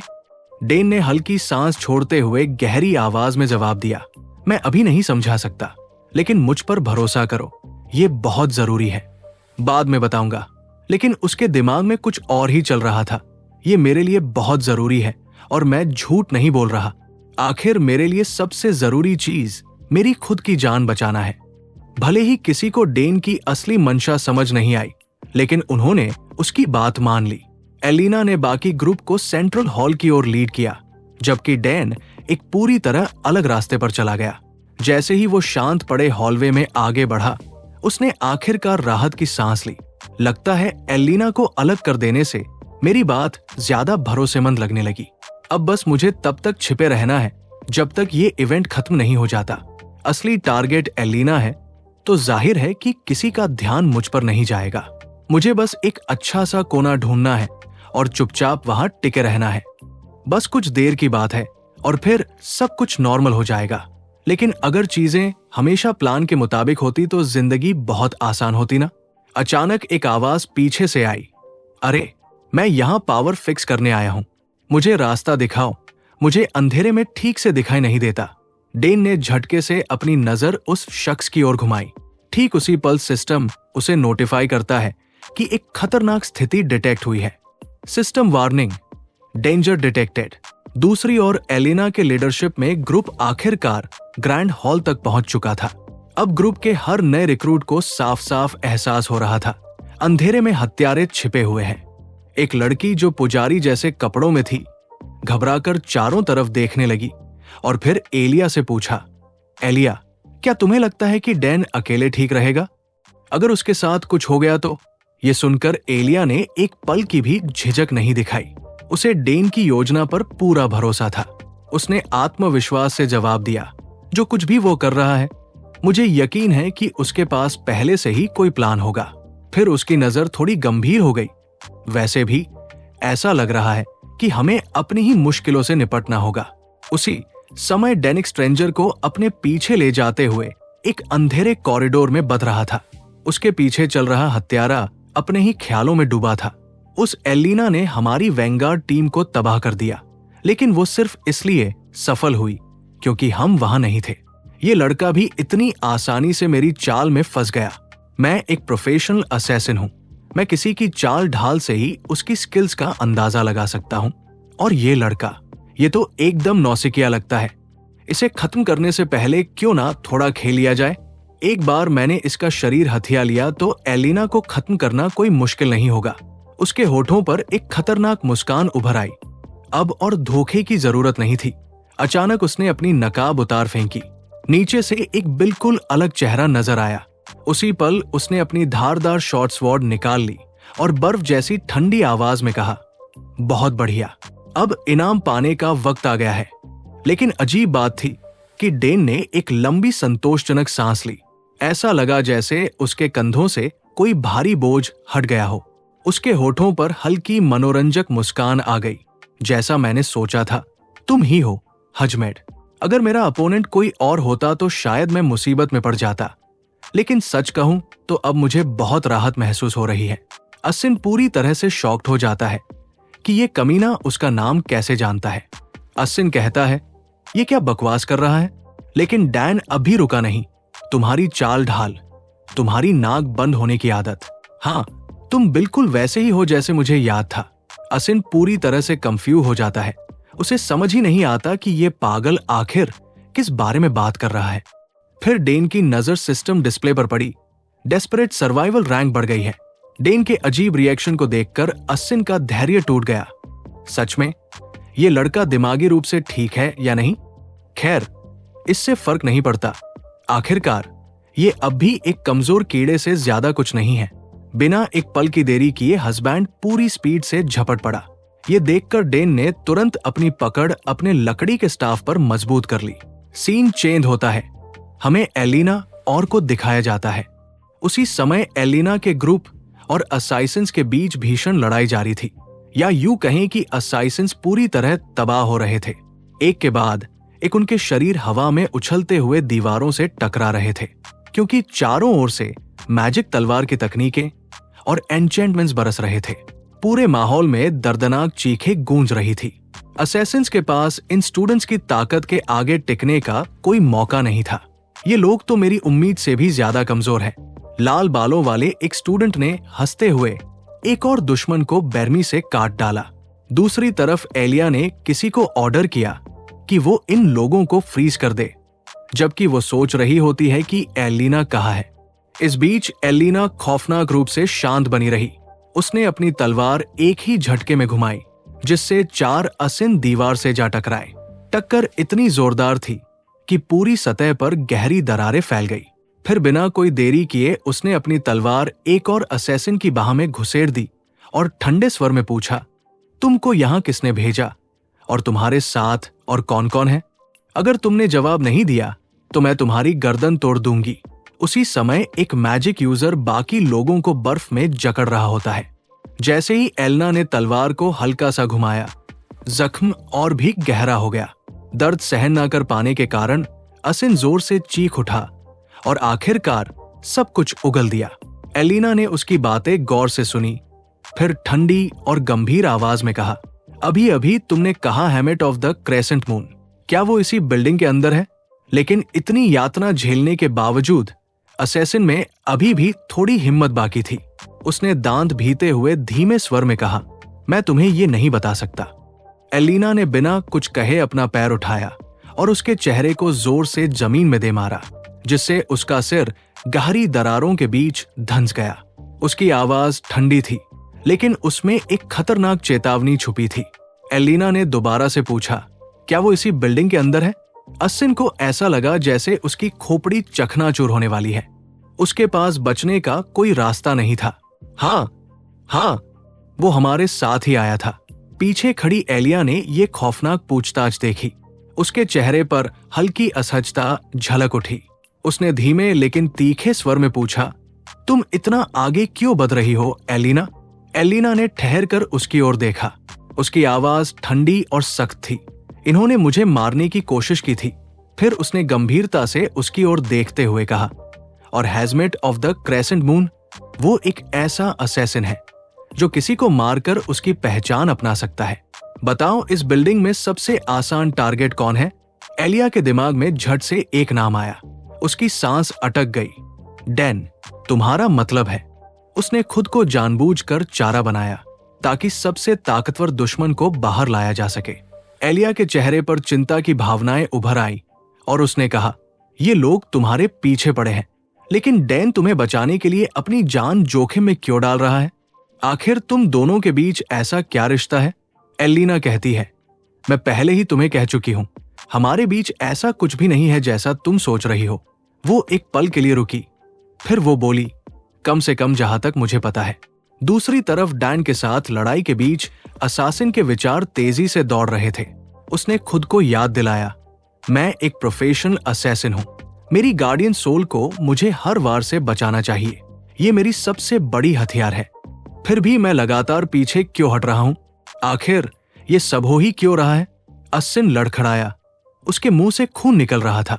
उसके सामने डैन बिना किसी भाव के खड़ा था, केवल एक लकड़ी की स्टाफ पकड़े हुए, और सिर्फ उसी से उसने हैजमेट की हालत पूरी तरह खराब कर दी थी। डैन के वार असंभव रूप से तेज और बेरहम थे, इतने कि हैजमेट को रिस्पांस करने का भी मौका नहीं मिल रहा था। उसके शरीर पर वार होते रहे, जब तक कि उसे एहसास हुआ कि वो गिनती से भी ज्यादा वार झेल चुका है। उसी पल डेन के कानों में सिस्टम से एक नोटिफिकेशन बजा, तुमने सफलतापूर्वक एक सोर्ड टेक्निक का प्रयोग किया। आपकी ट्रिस्ट एंड सॉर्समैनशिप की एफिशिएंसी बढ़ गई है। ये देखते ही डेन पल भर के लिए रुका। उसने गहरी सांस ली, जैसे खुद को संतुलित करने की कोशिश कर रहा हो। दूसरी तरफ हैजमेट लड़खड़ाते हुए दीवार से टिक गया। उसकी सांसें तेज और भारी हो गई थी। उसके मुंह से खून लगातार टपक रहा था। दर्द से उसका पूरा शरीर कांप रहा था और उसकी नजरें धीरे धीरे धुंधली होने लगी थी। हैजमेट को आखिरकार समझ आ गया कि डैन इतना ताकतवर क्यों है। ये सब ट्रिस्टन सोर्समैनशिप की वजह से था। हैजमेट ने कहा, मुझे शुरू से ही उसे अपना टारगेट नहीं बनाना चाहिए था। उसके होठों पर एक कड़वी हंसी उभरी। थकी हुई आंखें उठाकर उसने डैन की ओर देखा और फीकी आवाज में पूछा, तो ये सब तुम्हारा ही प्लान था? शुरू से ही मुझे फंसाने वाले तुम ही थे, है ना? आखिर तुम हो कौन? लेकिन डैन के लिए यह सवाल पूरी तरह चौंकाने वाला था, क्योंकि सच्चाई यह थी कि उसके पास कोई प्लान था ही नहीं। वो तो बस अपनी तरफ से लड़ने की कोशिश कर रहा था। डेन कहता है, ये किस प्लान की बात कर रहा है? असल में डेन के पास कोई प्लान था ही नहीं। वो तो बस ग्रुप से चुपचाप खिसकने की कोशिश कर रहा था ताकि लड़ाई में फंसने से बच सके। लेकिन जब उसने असासिन के चौंके हुए चेहरे को देखा तो उसे तुरंत समझ आ गया, ओह, ये शायद मेरी स्किल की वजह से हुआ है ना? जैसे ही उसने ये सोचा, एक सिस्टम नोटिफिकेशन स्क्रीन पर चमका, डेडली चार्म एक्टिवेट हो चुका है। विरोधी तुम्हारी गहरी रणनीति से दंग रह गया है। असल में ये असासिन उसे शक की नजरों से देख ही नहीं रहा था, बल्कि खुद को पूरी तरह यकीन दिला चुका था कि डेन कोई जीनियस स्ट्रेटजिस्ट है। असासिन ने गहरी सांस ली। उसका चेहरा बिना किसी भाव के था। फिर एक शांत आवाज में बिना किसी डर के उसने कहा, समझ गया, तो तुम जवाब नहीं दोगे? ठीक है, फिर मुझे मार डालो। उसका लहजा शांत था, मानो उसने अपनी किस्मत पहले ही स्वीकार कर ली हो। लेकिन उसके उलट डेन का उसे मारने का कोई इरादा नहीं था। डेन ने उसकी आंखों में देखा और गंभीरता से कहा, मैं तुम्हें नहीं मारूंगा, लेकिन सभी को बोल देना कि एलिना पर अटैक करना बंद करें। डेन का जवाब ठोस था, उन्हें बताऊं कि तुम्हारे जैसे एक हाई लेवल असैसिन को भी बड़ी मुश्किल से यहां से जान बचाकर भागना पड़ा। कुछ पल की चुप्पी के बाद डेन ने कहा, मुझे नहीं पता कि इसे किसने ऑर्डर दिया, लेकिन इसमें कोई शक नहीं कि हमले और होते रहेंगे। अगर ऐसा हुआ तो एलिना का ग्रेट डीमन जाग जाएगा। मुझे इसे शुरू होने से पहले ही रोकना होगा। डेन की बात सुनकर असासिन हल्की सी हंसी। कहता है, अगर मैं बाद में वापस आकर फिर से अटैक करूं तो तुम क्या करोगे? ईसु डेन का जवाब तुरंत था, अगर तुम उसे मारने की कोशिश करोगे तो मुझसे भिड़ना पड़ेगा, क्योंकि मैं एलिना की रक्षा करूंगा। असासिन की मुस्कान पहली बार हल्की पड़ी। उसने डेन को गौर से देखा और कहा, लेडी एलिना, क्या वो वाकई तुम्हारे लिए इतनी खास है? डेन ने बिना किसी हिचक के जवाब दिया, हाँ। उसी पल डेडली चार्म फिर से एक्टिवेट हो जाता है। लेकिन हमारे हीरो को इस बात का एहसास ही नहीं होता कि खूबसूरत मुसीबत ठीक उसके पीछे खड़ी सब कुछ सुन रही है। इस एपिसोड की शुरुआत में हमें अकेडमी की एक प्रोफेसर को दिखाया जाता है जो पूरी तरह से हताश और गुस्से में थी। वो कहती है, सब कुछ बुरी तरह से गड़बड़ हो गया है। मुझे समझ में आता है कि चांसलर इस वक्त गुस्से से उबल रहे होंगे, लेकिन जिस ऑर्गेनाइजेशन ने तुम पर हमला किया उसे फौरन ढूंढ निकालना नामुमकिन है और मेरे पास पहले से ही काम का पहाड़ पड़ा है। लेकिन असस अटेम्प्ट के टाइम और लोकेशन के एनालिसिस के बाद एक बात साफ हो गई है कि अकेडमी के अंदर ही कोई स्पाई है जो एसिन के ग्रुप को इंफॉर्मेशन दे रहा है। हम देखते हैं एलेना भी उसके पास बैठी हुई होती है। एलेना कहती है, मुझे नहीं पता। प्रोफेसर ने थकान भरी सांस ली, अपना सिर मसला और एलेना से कहा, एलेना, तुम्हें पॉलिटिकल हमलों की आदत होगी, लेकिन ये तुम्हारे ऊपर दूसरा ससने अटेम्प्ट है। जिसने भी ये सब अंजाम दिया है वो इतनी आसानी से नहीं रुकेगा, वो तुम पर फिर से अटैक करवाएगा। एलेना कहती है, मुझे नहीं पता, लेकिन सबसे अजीब बात, उस रात तुम्हारे साथ लड़ने वाले सभी लोगों को ऑफिशियल रूप से सम्मानित किया गया, सिवाय डेन कैम्बेल के, जो इस घटना के तुरंत बाद गायब हो गया। ये अपने आप में एक अजीब मुद्दा था। वो अकेला शख्स था जिसका नाम अकादमी के रिपोर्टर्स में शामिल नहीं किया गया। कोई लॉजिकल रीजन नहीं था उसे इग्नोर करने का, पर ऐसा लगा जैसे जानबूझकर उसे छुपाया जा रहा हो। एलेना ने ये सब सुना और दोबारा से कहा, मुझे नहीं पता। और बस जैसे ही असिस्टेंट ने ये सुना, उसका गुस्सा तुरंत भड़क उठा। उसने गुस्से में कहा, अगर तुमने एक बार और मुझे नहीं पता कहा तो कसम से मैं तुम्हें मार दूंगी। एलेना, जो पूरी तरह बेपरवाह थी, उसने बिना हिचक जवाब दिया, मार ही डालो। कमरे में कुछ पल के लिए सन्नाटा छा गया। फिर अचानक एक इंक बोतल उड़ती हुई आई, लेकिन इससे पहले कि इंक बोतल उसके चेहरे से टकराती, एलेना ने उसे बड़ी आसानी से पकड़ लिया। फिर शांत स्वर में बोली, माफ करना, मैं थोड़ा डिस्ट्रैक्टेड हो गई थी। असिस्टेंट ने गुस्से में दांत भींचे और कहा, तुम आज पूरे दिन अजीब बर्ताव कर रही हो। तुम्हारा ध्यान कहीं और है, किसी भी चीज पर फोकस नहीं कर रही। मुझे नहीं पता कि तुम्हारे साथ क्या चल रहा है, लेकिन अगर तुमने मुझे नहीं बताया तो मैं तुम्हारी मदद करना बंद कर दूंगी। ये सुनकर एलेना ने कहा, मुझे लगता है मैं किसी में इंटरेस्टेड हूँ। असिस्टेंट की आंखें धीरे धीरे चौड़ी हो गई। वो धीरे से मुड़ी और उसने हैरानी से कहा, तुम ये क्या बकवास कर रही हो? लेकिन एलेना सिर्फ मुस्कुराई और बस उसका नाम ले लिया, डेन। असिस्टेंट पूरी तरह से हैरान रह गई। वो उसे अविश्वास से घूरती रही और फिर सावधानी भरे लहजे में पूछा, क्या तुम डेन कैम्पल की बात कर रही हो? जैसे ही ये शब्द उसके मुंह से निकले, एलेना के गाल हल्के गुलाबी हो गए। एक अजीब सी चुप्पी छा गई। एलेना चुपचाप बैठी रही और कमरे में कुछ पल के लिए अजीब सा सन्नाटा फैल गया, जैसे कि दिमाग हैंग हो गया हो। असिस्टेंट जमी की जमी रह गई। उसकी आंखें इतनी चौड़ी हो गई मानो उसने सुना हो कि कोई डायनासोर फिर से जिंदा हो गया हो। फिर कांपते हुए हाथ से उसने एलेना की ओर इशारा किया और झिझकते हुए बोली, रुको एक मिनट, तुम सच में कहना चाह रही हो कि तुम्हें वो गांव का लड़का पसंद है? एलेना हमेशा की तरह शांत रही और बड़े सहज स्वर में बोली, मैंने कभी नहीं कहा कि मुझे वो पसंद है। लेकिन असिस्टेंट को उसकी बात पर रत्ती भर भी भरोसा नहीं हुआ। देखो, मुझे नहीं पता कि तुम उसमें क्या देख रही हो, लेकिन अगर ग्रैंड ड्यूक को इसके बारे में पता चला तो तुम्हें क्या लगता है कि उसका रिएक्शन क्या होगा? एलेना ने इंक बॉटल को वापस डेस्क पर रखते हुए बिना किसी झिझक जवाब दिया, वो बुढ़ा तो गुस्से से पागल हो जाएगा।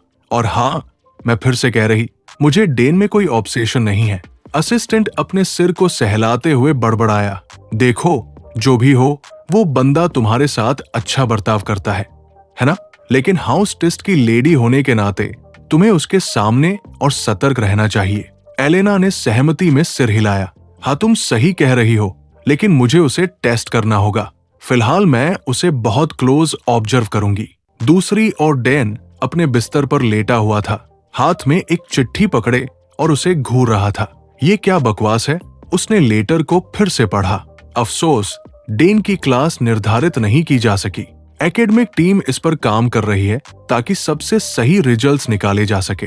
भविष्य में गुड न्यूज की उम्मीद करें। डेन ने चिढ़कर जवाब दिया, मुझे कुछ भी गुड न्यूज की उम्मीद नहीं करनी।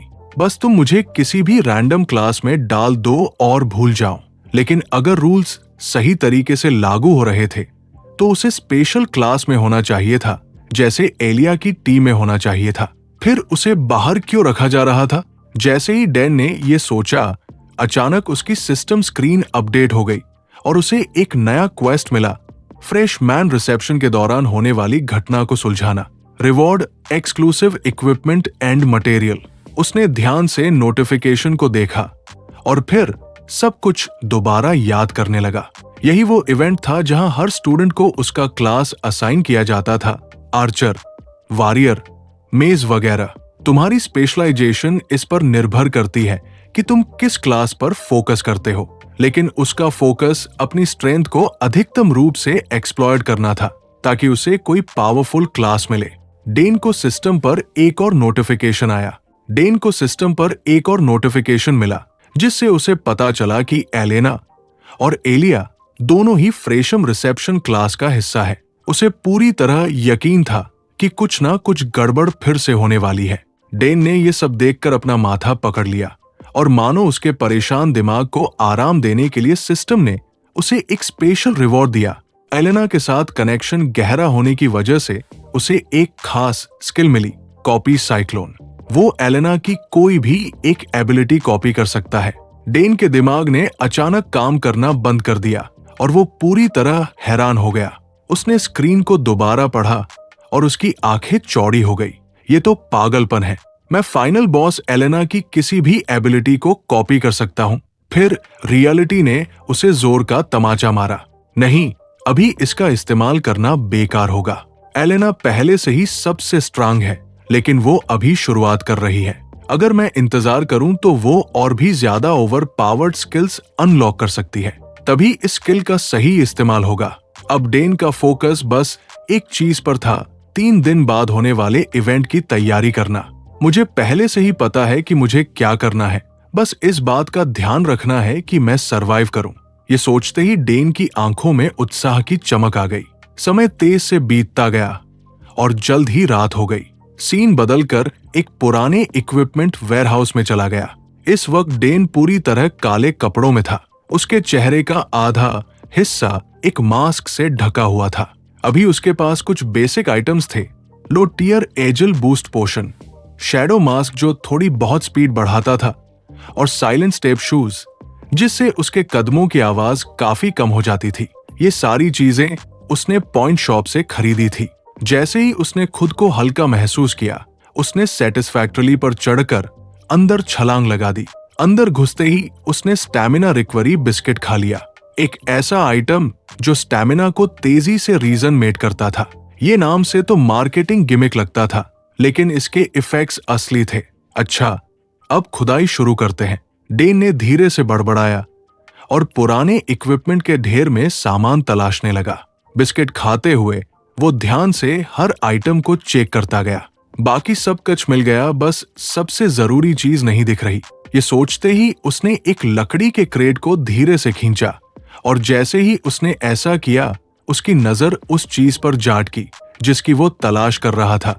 एक सोने का दीपक मिल गया, दिव्यता का शिखर, एक इंसेंस बर्नर जो हजारों साल पुरानी प्राचीन शक्ति से भरा हुआ है। शानदार, अब मेरे पास सब कुछ है जो मुझे चाहिए। डेन ने जोश में आकर हाथ बढ़ाया और बर्नर को बाहर निकाल लिया। लेकिन चीजें कभी इतनी आसान नहीं होती जितनी वो उम्मीद करता था। दरअसल इंसेंस बर्नर ही इस ढेर को बैलेंस में रख रहा था और जैसे ही उसने इसे बाहर निकाला, पूरी स्ट्रक्चर असंतुलित हो गई और हिलने लगी। और फिर जो होना था वही हुआ। कुछ ही सेकंड्स में पूरा ढेर जमीन पर गिर पड़ा। वेयरहाउस के अंदर धूल का एक घना गुब्बार उठ गया और फिर जैसे किसी अजीब इत्तेफाक के तहत जब धूल हटी तो डेन को एहसास हुआ कि वो एक बेहद खूबसूरत लड़की को अपनी बाहों में थामे खड़ा था। वो लड़की जितनी आकर्षक थी उतनी ही खतरनाक भी। लेकिन हमारे हीरो को उसकी खूबसूरती देखने का वक्त नहीं मिला, क्योंकि उसने तुरंत पहचान लिया कि वो कौन थी। यूरिया ग्रेहाउज, चैप्टर 2 की बॉस, जिसे द कर्स सोर्ड गॉडेस भी कहा जाता था। रुको तो, जो चीज मैंने अभी उठाई है, क्या वह इसकी है? इसका मतलब क्या ये यहाँ अक्सर आती है? जैसे ही ये एहसास हुआ, डेन के चेहरे पर ठंडी पसीने की बूंदें छलकने लगी। अगले ही पल यूरिया की बॉडी हल्की सी चमकी और एक झटके में उसने खुद को उसकी पकड़ से आजाद कर लिया। उसी समय डेन के सिस्टम स्क्रीन पर चमकते हुए ब्राइट रेड नोटिफिकेशंस दिखने लगे और उसका डेस्परिंग एक्टिवेटेड हो गया। नोटिफिकेशंस को घूरते हुए डेन बस अटक हुए बोला, सॉरी, तुम्हें उठाने का मेरा कोई इरादा नहीं था। लेकिन वो अपनी बात पूरी भी नहीं कर पाया कि यूरिया की परछाई अचानक उसके पीछे प्रकट हुई। एक तेज झटके में उसने अपनी तलवार के हिल्ट से जुड़ी चैन को घुमा दिया, जो सीधा डेन की ओर गई। हवा में एक तेज आवाज गंजी और सिर्फ एक झटके में उसकी ब्लेड ने सामने रखी लकड़ी की पेटिया को चीर कर रख दिया, जैसे वे कच थी ही नहीं। इस बीच डेन ने खुद को आखिरी सेकंड में पीछे हटा लिया, वरना वो वही कटकर गिर जाता। यूरिया के लाइटनिंग फास्ट अटैक्स के सामने डेन के पूरे शरीर के रोंगटे खड़े हो गए। अब उसके पास सिर्फ एक चॉइस थी, वो भी भागने की। आखिरकार यूरिया की अटैक रेंज इनसेन लॉन्ग थी। अगर डेन लड़ना भी चाहता तो वो पास जाकर हमला कैसे करता? पिछली बार तो बस एलिया के साथ सिर्फ फ्रेंडली स्पार था, लेकिन इस बार तो जान पर बनी है। भले ही उसके पास सिस्टम की एबिलिटीज थी, लेकिन उसका शरीर अब भी दर्द महसूस करता था। डेन को एहसास हुआ कि वो हमेशा भाग नहीं सकता। अपनी जान बचाने के लिए उसने अपने हाथ ऊपर उठाए और यूरिया को शांत करने की कोशिश की। ये बस एक मिसअंडरस्टैंडिंग है, मेरा कोई गलत मतलब नहीं था, प्लीज मुझे माफ कर दो। लेकिन दूसरी तरफ यूरिया उसकी बात सुन ही नहीं रही थी। एक रूथ मशीन की तरह वो लगातार अपनी चेन वेपन को घुमा रही थी। उसकी तलवार जमीन को इस तरह चीर रही थी कि अब वो एक बैटलफील्ड जैसी भी नहीं लग रही थी। डन मौत के साथ डांस कर रहा था, हर अटैक को सिर्फ कुछ इंच के अंतर से बचाते हुए। लेकिन हर चीज की एक लिमिट होती है। जल्द ही यूरिया ने उसे पूरी तरह कोने में घेर लिया। अगले ही पल उसने अपनी तलवार हवा में इतनी तेजी से फेंकी जैसे कोई मिसाइल छोड़ी हो। लेकिन फिर एक अजीब चीज है, ठीक उस समय जब ब्लेड डेन के चेहरे को भेदने ही वाली थी, वो अचानक हवा में रुक गई, जैसे किसी अदृश्य शक्ति ने उसे पकड़ लिया हो। यूरिया के पास कोई और चॉइस नहीं थी। उसने तलवार को जोर से वापस खींच लिया, लेकिन डेन पहले से ही जानता था कि ऐसा ही होगा। ये सब उस श्राप की वजह से था। 3 और आधे कदम, जो कोई भी इस रेंज के अंदर कदम रखेगा उसकी मौत तय है, बिना किसी अपवाद के। लेकिन इसके बदले यूरिया खुद एक कदम भी आगे नहीं बढ़ सकती। यही था उसका श्राप। इसी समय यूरिया ने तलवार को डेन की ओर ताना और धीरे से कहा, क्या तुम एक कदम आगे बढ़ सकते हो? डेन तुरंत उसकी नीयत समझ गया और बिना किसी झिझक के मना कर दिया, मैं पागल हूं क्या ताकि तुम मुझे काट सको? यूरिया ने गंभीरता से सिर हिलाया। उसकी बेरुखी और ठोस इरादों को देखकर डन का दिल एक पल के लिए कांप गया। अब इस मुसीबत से निकलने का कोई रास्ता नहीं बचा है ना। जैसे ही ये विचार उसके दिमाग में आया, अचानक यूरिया के पेट से अजीब सी आवाज आई। तुरंत ही उसका चेहरा हल्की गुलाबी रंगत में बदल गया। वो साफ तौर पर शर्मिंदा थी, लेकिन डेन के लिए ये किसी सुनहरे मौके से कम नहीं था। रुको, ये उसकी अपनी जगह है, एक ऐसी जगह जहां वो खुद को सबसे अलग रखती है। यहाँ तक कि प्रोफेसर भी यहाँ ज्यादा नहीं आते। इसका मतलब है, ये एहसास होते ही डैन ने मौके का फायदा उठाने का फैसला किया। क्या तुम्हें कुछ चाहिए? ये कहते हुए उसने अपनी स्टैमिना रिकवरी कुकीज का एक मुट्ठी भर हिस्सा बाहर निकाला और उन्हें ललचान वाले अंदाज में आगे बढ़ाया।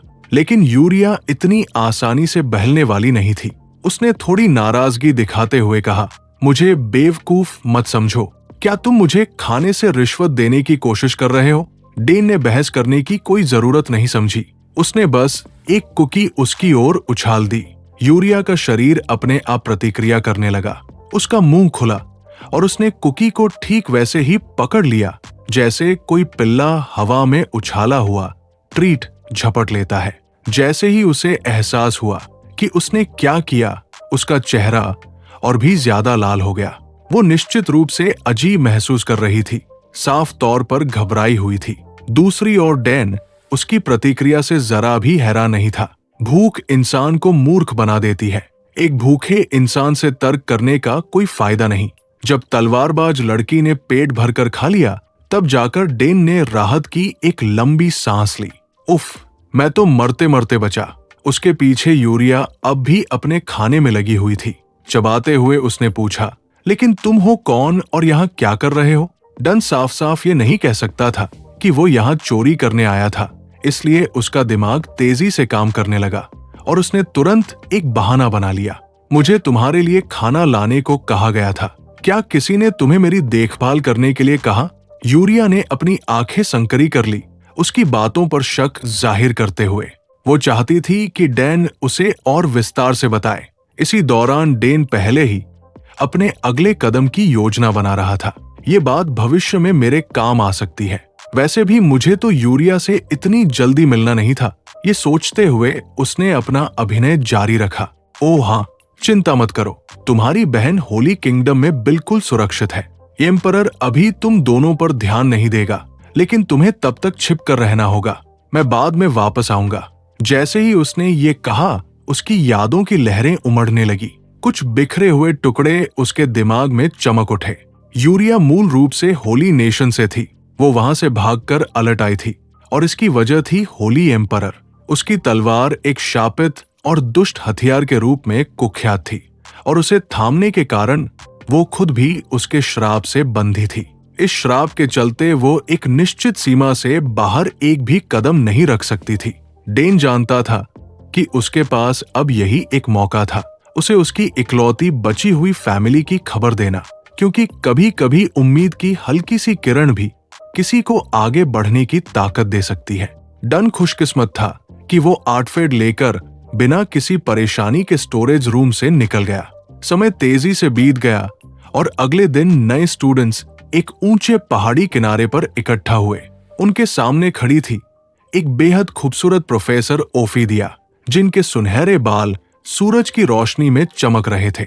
उन्होंने हल्की मुस्कान के साथ दूर खड़ी इमारतों की ओर इशारा किया और स्टूडेंट ग्रुप को बताया, तो फिर वहां वह है अकेडमी, यह है ट्रेनिंग ग्राउंड्स और वो सामने मैजिक टावर।